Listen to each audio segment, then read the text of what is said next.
Yung sa balik-baril po, sa ano po yun, ma'am, sa CPP-NPA po natin na in-implement. 5 years temporary pa rin ang storage dyan sa Camp Abubakar? That's the request that we are asking for the implementing panel to immediately put for the disposal of these firearms. And we are now undergoing the process. Your Ang bagal naman po. 5 taon, nandun pa rin temporary storage. Yes, madam. Bali po kasi yung sa proseso po ng na napag-agrihan po kasi, madam, is we will finish first the phase 4 of the decommissioning before all the firearms will be put beyond use. Pwede lang ipaliwanag, 3 uri ng pagsusurrender ng firearms ang binabanggit natin. Tama po ba? So unang-una, itong decommissioned firearms. Yes, ma'am. That you said were organic to the organization of the MILF. Yung ikalawang uri ng baril, ang sinasabi ninyo, andito naman ito sa Salwe. Ibig sabihin, yung Small Arms and Light Weapons Program, yes. Eto na yung privately owned by the MILF. Ngayon, ano na nangyari dito? Kasi ang alam ko, ito yung magaganda. Ito yung maaayos at talagang matitinding mga baril. We are still in the process of the ASAL through the... Una, sabi ninyo, lahat ng privately owned irerehistro dyan sa Small Arms and Light Weapons. Kayo rin nag-report na, ito yung submission ninyo. Binabase ko lang sa binigay ninyo sa amin. Yes, madam, ang ginagawa po namin dito po sa Small Arms and Light Weapons, it is being localized at the province, madam. So asan sila, saan nangyari yan? Kasi wala pa nakakabalita. Tinanong ko lahat ng mayor at governor, walang nakakaalam. In Basilan, we were able to register 4,500 firearms, madam. Miski si Governor Jim nagre-reklamo sa kabagalan din ng ating decommissioning. So parang wala pa rin yung small firearms na yan. Meron na ba? Madam, yung sa ano po, kaya po ngayon, we are now implementing the localized normalization implementation. Oo nga, pero... For the provincial governor to be involved. As late as November, all the governors complained eh. Di po ba? So, yung ikatlo, so 3 klaseng surrender ng baril yan, tama po ba?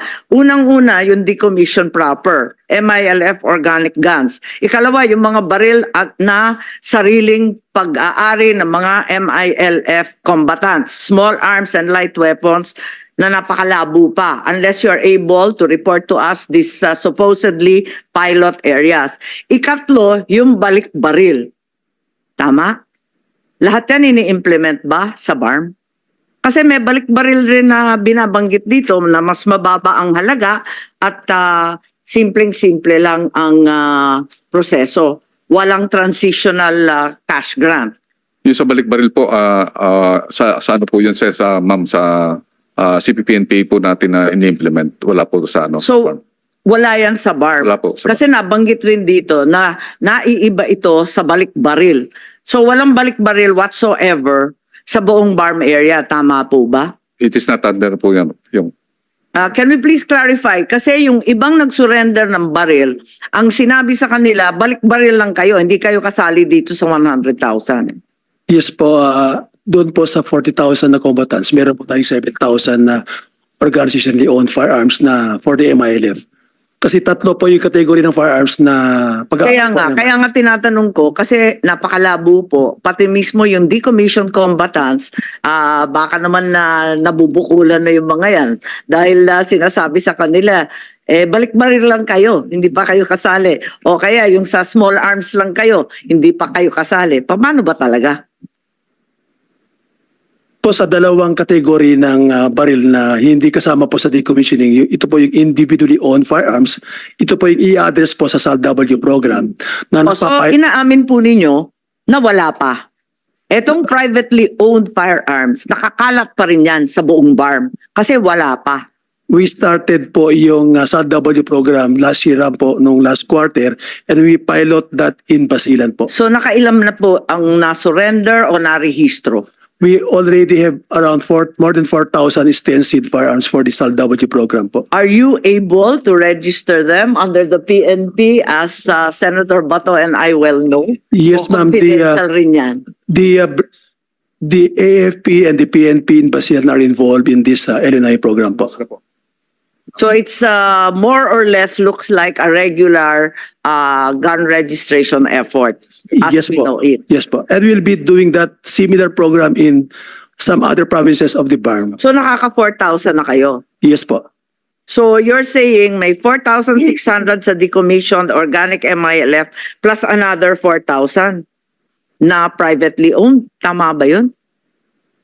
Yes, ma'am. Sa Basilan po, ma'am, nakapag-ano po tayo, even yung sa transformation ng MNLF, nakagawa na rin po tayo ng stenciling. So for the Basilan, considering ito ang naging pilot namin, and then we will be having sa Lanao del Norte and Lanao del Sur next. Ang naano po natin sa Basilan is more or less 4,500. Doon sa MNLF po, meron po na tayo na stencil na 1,800 na po. O, nakangiti na si Senator Tulfo. Parang marami na tayong baril. Pwede bang mag-report kayo niyan? Kaya nga, Senator Amy, isang follow-up question na. Ano pong guarantee may bibigyan nyo sa amin na itong mga na-surrender na firearms, 4,000 something, ay hindi po na-recycle?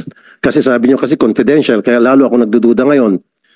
Kung sa ano po, hindi po talaga ma-recycle dahil kasi yung pong yung na-decommission po na 4,600 firearms.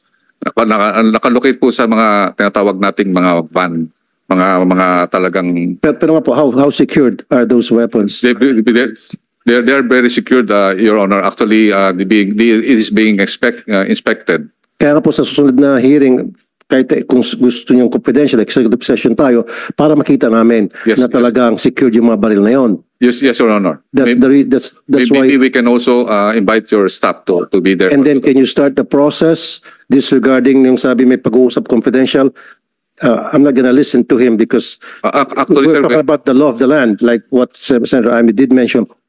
Yung pong mga baril na sinurrender, I want it put in a database Yes, yes, which will be accessible to the PNP, the AFP, and then the NBI. yes, Your Honor. Okay, well, no more confidentiality here. I don't want it to be confidential. Kasi meron nga binanggit Senator Amy na batas natin. So, mababaliwala po yung mandate ni Mr. Hovland at kung sino pa yung mga kasama niya, Mr. Hovland et al. Mababaliwala po yun. Yes, So, sir. therefore, during sa next hearing, you start giving us a list, serial numbers of those 4,000 weapons, Yes. 4,000 or more weapons. And then I want that accessible by the for the AFP, PNP, and NBI. Yes, Your Honor. For your information, sir, yung pong temporary storage po nun is being guarded by the 1st Marine Brigade. Okay, okay ako dyan. 1st Marine Brigade. Okay, pero again, sir, dapat yun po ay naka-register. Yes, sir. Yes, sir. Lahat yun. And then with pictures and all. Yes, Your Honor. Okay. Wala pa ho ba kayo nababalitaan na yung mga baril na nandun sa loob ay Wala po, Your Honor, kasi po talagang sir, yun, well maintained by the BMAT. Nandun rin po yung po natin yung JPST. Yung JPST po natin, yung Joint Peace and Security Teams, meron pong military doon, may PNP at saka meron pong MILF. okay.